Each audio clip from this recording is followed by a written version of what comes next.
meu entrevistado de hoje será Rogério Coan, que é diretor da Coan Consultoria. E o tema da nossa entrevista será Produtividade na Pecuária é tema de evento em Goiânia. Rogério, seja bem-vindo. Prazer ter você aqui. Grande Divino, eu agradeço muito a oportunidade de estar participando desse podcast tão importante para o agro. É uma verdadeira honra poder discutir um pouquinho mais sobre pecuária, confinamento, recria pasto, temas de grande relevância diante do atual cenário da nossa pecuária de corte brasileira. Rogério, tem muitos anos que eu trabalho na área da comunicação, a comunicação voltada para o agro, então, muito tempo mesmo. Eu acho que nunca, até hoje, durante a minha carreira, teve um ano que a gente falou tanto de pecuária como esse, cara. São muitos desafios, muita coisa acontecendo ao mesmo tempo, e as informações, graças a Deus, estão chegando até o pecuarista, né?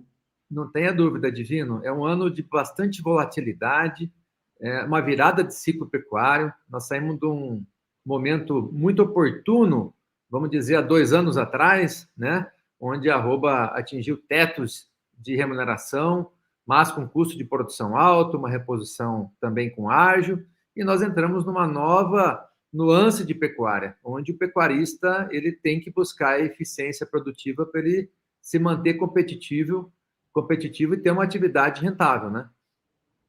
Rogério, parece que muita gente que está na atividade não entende bem essa questão do ciclo pecuário, né? Porque, assim, tem muita gente assustada, muita gente, inclusive, saindo da atividade. Exatamente, Divino. Se a gente analisar a história da pecuária de corte brasileira dos últimos, vamos dizer, 40 anos, a gente sempre vai visualizar momentos de alta e baixo na pecuária, né? Com ciclos de alta e baixa que duravam 5, 7 anos. Com a entrada do mercado, vamos dizer, de exportação mais evidente, onde hoje a China ocupa grandes volumes exportados, esse ciclo pecuário ele se tornou menos, vamos dizer, pronunciado, com 2, 3 anos de duração, entre abates de vaca mais evidentes e menor abate de vaca. Isso, logicamente, leva a uma questão muito relevante para o pecuarista, que é a oferta de bezerros no mercado. A gente costuma dizer que quem manda no mercado é a vaca, da mesma forma que lá em casa, quem manda é a esposa, né? Então, quem manda na pecuária é a vaca, porque, de acordo com a oferta do bezerro, é que a gente tem essa virada de alta ou de baixa do ciclo pecuário, né, Divino? Rogério, antes de a gente entrar exatamente na questão do evento que você realiza, eu estive recentemente em um dia de campo de pecuária. E eu observei o seguinte, eu tenho conversado, esse lá era mais voltado para o leite, não era nem corte, era leite. Mas eu observei o seguinte, um monte de gente reclamando de preço de leite, reclamando de tudo e tal. Nesse dia de campo, eu vi que as pessoas não estavam reclamando. E eu questionei isso. Falei, mas o que está acontecendo? Que vocês não estão reclamando, tal? Tá tudo bem por aqui? Tá diferente do que eu tenho visto? E o que eu percebi na fala deles é que eles focavam muito em gestão, mas não só da gestão do negócio, como a gestão de pessoas. Isso é algo importante, não é? Não tenha dúvida, Divino. Eu costumo dizer que uma empresa que tem sucesso, na verdade, ela é construída por pessoas que construíram esse sucesso. Então, não tenha dúvida que a gestão de pessoas é fundamental para que uma empresa, seja agrícola, pecuária, industrial, qualquer segmento, ela consiga se manter sustentável do ponto de vista não somente econômico, mas pensando também nas próximas gerações dessa empresa, na sucessão e assim por diante. Então, a gestão de pessoas eu diria hoje, mais do que primordial para uma empresa se manter, eu diria, competitiva no mercado. E esse é um dos temas que será abordado no evento que nós vamos falar a partir de agora, não é? Perfeitamente. É um dos temas que a gente tem, vamos dizer, discutido muito, Divino, nos nossos eventos, nas nossas consultorias, nas diferentes empresas agropecuárias em nível Brasil e também um pouco fora do Brasil. E esse é um dos pilares que nós vamos estar discutindo muito no evento, agora de setembro próximo. Eu achei muito pomposo o nome do seu evento, Feedlot Summit Brasil. Um nome até difícil, né, de falar. Conta pra gente, como é que surgiu a ideia de promover esse Feedlot Summit Brasil? o que motivou a escolha dos principais nomes do agronegócio a participarem desse evento e por que um nome em inglês? É uma pergunta muito boa, a gente é questionado frequentemente sobre esse tema, né? E eu vou, vamos dizer, esmiuçar exatamente o que significa Feedlot Summit, né? Feedlot em inglês é confinamento. Summit é como se fosse o cume, o pico, né? Ou seja, o topo da cadeia produtiva da carne bovina. Então, quando eu escolhi esse nome, é porque a gente tem como o confinamento uma das tecnologias mais altas em termos de aplicabilidade, não só em nível Brasil, mas em nível mundo, né? Quando a gente olha Estados Unidos, Canadá, África do Sul, que são países, vamos dizer, muito tradicionalistas na tecnologia de confinamento. Então, o tema Feedlot Summit Brasil é porque nós estamos trazendo os melhores pecuaristas, os melhores profissionais do Brasil e do mundo para discutir a tecnologia de confinamento. E, logicamente, vamos estar falando também na edição de 2023 sobre a recria pasto divino. Então, o que nos motivou a ter esse tema é exatamente reunir o top da pecuária brasileira em um único evento, tá? E nós já estamos aí há praticamente 16 anos, já temos aí mais de 12 mil pecuaristas que estiveram com a gente nesses 16 anos, sem falar em técnicos, extensionistas, médicos veterinários, zootecnistas, engenheiro agrônomo, muitos profissionais que acabam, vamos dizer, participando do evento com o intuito de realmente carregar a caixinha de ferramenta com mais recursos para enfrentar os desafios que nós temos aí na pecuária em 2023. Eu tenho certeza que a pergunta que eu vou te fazer agora, ela vale $1 milhão. Vamos lá. Mas você vai trazer ela de graça agora. O tema central do evento é a produtividade dos pecuaristas. E a pergunta de $1 milhão é o seguinte: como as tecnologias podem contribuir para o aumento de produtividade na pecuária? Olha, essa é uma pergunta muito oportuna e é um mote, inclusive, de discussão nas empresas pecuárias, agrícolas que a gente tem como trabalho consultivo. Bom, vamos estabelecer, no primeiro momento, a base na nossa produção pecuária do Brasil, que são as pastagens, né? E a gente sabe, de acordo com o dado da FAO, bem recente, que mais de 70% das áreas de pastagens do Brasil, elas estão em estágio inicial a intermediário degradação. Então, imagina hoje que a produtividade do Brasil são 4,3 arrobas por hectare ano. Veja bem, 4,3 arrobas por hectare ano. Independentemente se a atividade é cria, recria engorda ou ciclo completo. Isso é uma média da produtividade pecuária do Brasil, tá? Quando a gente analisa esse número, a gente observa que com essa produtividade, o pecuarista ele não consegue manter a atividade competitiva. Ou seja, o lucro operacional por hectare, por volta de 150 a 200 reais, não permite ele se manter competitivo frente às outras alternativas de uso de solo, como a soja, milho, algodão, cana-de-açúcar, eucalipto, seringueira, arroz e assim por diante. Então, a gente costuma dizer, Divino, que o pecuarista ele dorme numa cama de ouro maciço, mas ele passa frio à noite. Ou seja, ele está em cima de um patrimônio muito grande, que é o capital terra, só que ele não tem capacidade produtiva, e com isso ele não consegue crescer na atividade pecuária.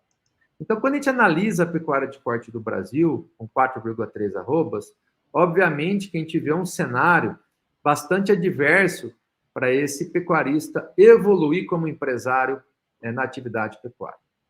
E tendo como mote essa questão da base produtiva, que são as pastagens, nós estamos num momento muito oportuno, haja visto que nós entramos num cenário muito diferente dos últimos 2 anos, haja visto o problema da pandemia em nível Brasil, onde nós temos agora preços de corretivos e fertilizantes muito mais competitivos, né? A gente pega, por exemplo, adubos fosfatados, que chegaram a custar 5, 6 mil reais a tonelada, hoje você compra por 2.700, 3.400, dependendo da fonte. A ureia chegou a quase 7 mil reais, hoje você compra por 2.500, 2.800. Enfim, é um momento muito oportuno para o pecuarista recuperar as pastagens degradadas, ele usar ferramentas de pastejo, como o pastejo rotacionado, que implica em dividir essas pastagens de forma que ele consiga colher melhor esse capim que foi produzido, fazer uso de uma genética para ter animais mais precoces, usar as estratégias de suplementação, juntamente com práticas de manejo racional, no sentido de que, somado tudo isso, ele possa colocar um maior número de animais por hectare, ou seja, aumentar a taxa de lotação, e com as estratégias nutricionais, somadas com o manejo sanitário, genética, ele consiga aumentar a produtividade na recria. E depois que ele atingir um peso ótimo para remeter esse animal no confinamento, fazer o uso do confinamento de uma forma eficiente, inclusive utilizando ferramentas de mercado para a proteção dos riscos mercadológicos que anualmente a gente tem da safra para entre safra pecuária nossa. Quando eu te fiz essa pergunta de US$ 1 milhão, eu achei que você ia falar de robôs, de drones, de disco voador, de coisas desse tipo. Mas muito do que você falou, Rogério, foi o arroz com feijão. Aquilo que o Exatamente. produtor já sabe fazer no dia a dia. Ele já sabe fazer, mas tem um grande problema do saber fazer. É que a grande maioria não faz. E com isso, você acaba não tendo esse arroz com feijão bem feito e muito menos espaço para colocar um bifinho cebolado, Divino. A grande verdade, Divino, é que o pecuarista sabe tudo o que fazer, mas grande maioria deles não estabelece um planejamento e, consequentemente, um cronograma de execução. Então, ano vai, ano vem, o pecuarista sabe que todo ano tem a seca, ele não se programa em ter uma reserva forrageira suplementar, em fazer um pastejo diferido, em ter um confinamento estratégico. Todo ano é praticamente igual. E o pecuarista acaba incorrendo nos mesmos erros, Divino. Por isso que a gente tem o famoso boi sanfona ainda no Brasil. Entendeu? É o animal que perde peso nas secas, engorda um pouquinho nas águas. Isso é o que a gente chama de ciclo da pobreza. Pobreza, isso. O pecuarista não investe na tecnologia porque a tecnologia é cara. Em a tecnologia sendo cara, ele não investiu, ele não produz. E a tendência é degradar o patrimônio sistematicamente. Se eu não estou enganado, você falou em 4,3 arrobas por hectare ano, foi isso? A média? 4,3 arrobas por hectare ano. Exatamente isso. Pois então, mas o evento foi estruturado para ensinar o pecuarista a produzir mais de 20 arrobas por hectare ano. É isso mesmo? Exatamente. Essa, na verdade, é a meta que a gente estabelece junto aos nossos clientes, que a gente atende há mais de 25 anos em nível Brasil e fora do Brasil, no sentido de ter uma pecuária competitiva e rentável. E, lógico, isso envolve uma série de aplicações de tecnologia, de práticas de gestão, tecnologias que têm que buscar eficiência, como toda tecnologia, né? Então, o mote desse evento ele é focado em ensinar o pecuarista a produzir 20 arrobas por hectare ano, e nós vamos ensinar como e por que fazer. Mas quando você fala isso para o pecuarista, você pode produzir 20 arroba por hectare ano, ele não fala assim, você está contando história da carochinha para mim, ele não fala isso para você, não? Fala todo dia, mas daí o que eu faço? Eu faço um projetinho piloto. Normalmente, eu tenho clientes de grande porte, a gente acaba pegando, às vezes, 30, 50 hectares somente. E daí eu pego os 30, 50 hectares de pastagem, eu vou estruturar a recuperação do solo em termos de fertilidade, vou fazer as divisões de pastagem, se precisar trocar a espécie forrageira, porque a pastagem está degradada, nós vamos trocar. E daí eu coloco toda a tecnologia recomendada nesses 30 a 50 hectares para que a gente tenha um projeto piloto. E daí eu consigo medir custos e resultados ao longo de um período no sentido de mostrar, olha, o que nós conseguimos aqui em 30, 50 hectares pode ser replicado para outras partes da fazenda. E, normalmente, é um choque muito grande, Divino, porque, em algumas circunstâncias, dependendo do tamanho da propriedade, em 30, 50 hectares, eu ponho 25, 30, 50% da propriedade, dos animais da propriedade nessa área. Tamanho é o aporte tecnológico que a gente tem capacidade de fazer, desde que o pecuarista acredite que a tecnologia ela é responsiva. É igual você pegar um pacote tecnológico da soja, Divino, onde um agricultor comum está acostumado ali a colher 45, 47, 50 sacos por hectare em anos bons. Quando eu falo anos bons é porque o clima ajudou, né? E você tem outros agricultores que estão colhendo 90, 96, 105 sacos por hectare. Por que esse cidadão colhe, às vezes, o dobro do que aquele outro agricultor? Mesmo nas mesmas condições de solo, às vezes vizinho de cerca, exatamente porque ele colocou um pacote tecnológico compatível.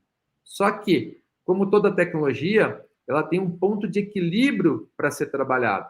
Nós não temos uma resposta linear à tecnologia, nós temos que trabalhar de acordo com o fluxo de caixa do agricultor ou do pecuarista e, logicamente, buscar a máxima eficiência no uso daquela tecnologia. Geralmente, do momento que você propõe a implantação, você começa essa implantação desse projeto, até o momento de você chegar para ele e falar assim, ó, tá aqui o resultado que eu te prometi, logicamente que depende de várias variáveis, mas demora quanto tempo aproximadamente? Normalmente, a gente considera, Divino, o ciclo pecuário. Quando eu falo ciclo pecuário, é o ano pecuário. Diferentemente do janeiro a dezembro, o nosso ciclo de produção pecuária, ele vai de agosto a setembro. Então, a gente começa em agosto e entrega o resultado em setembro.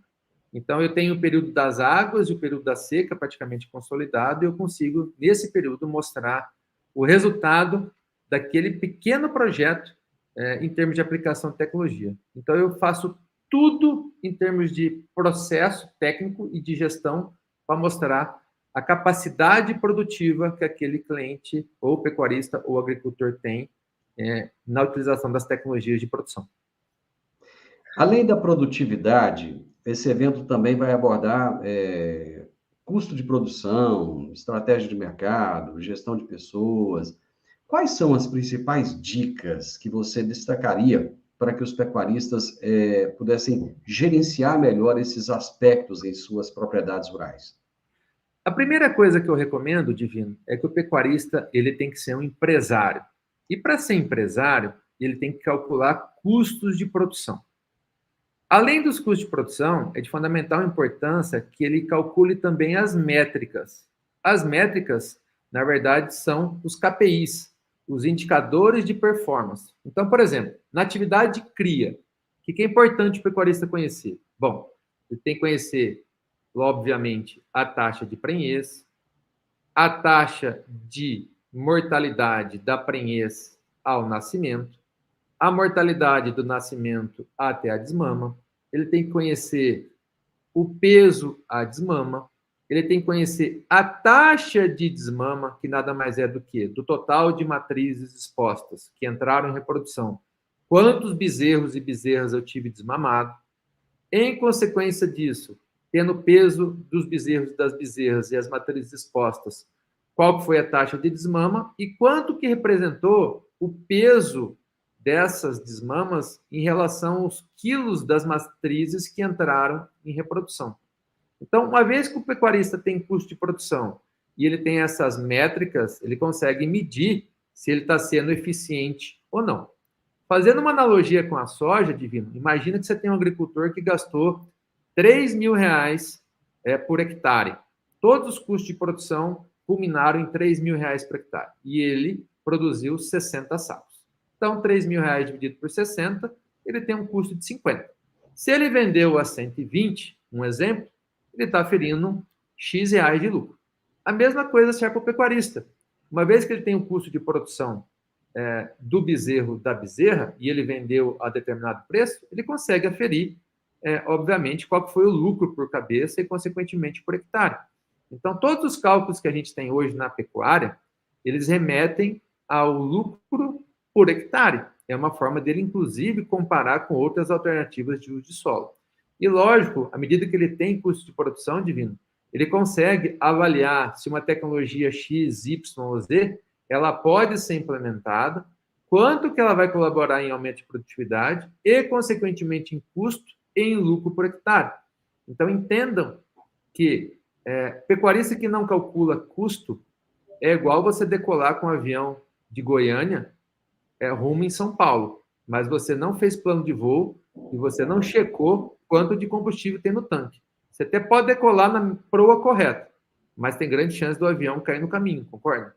Então, hoje, o pecuarista que não tem custo de produção, ele não tem cálculo das métricas, ele, com certeza, ele está baseado no achismo. E quem se baseia no achismo, colhe, com certeza, prejuízo e não lucro.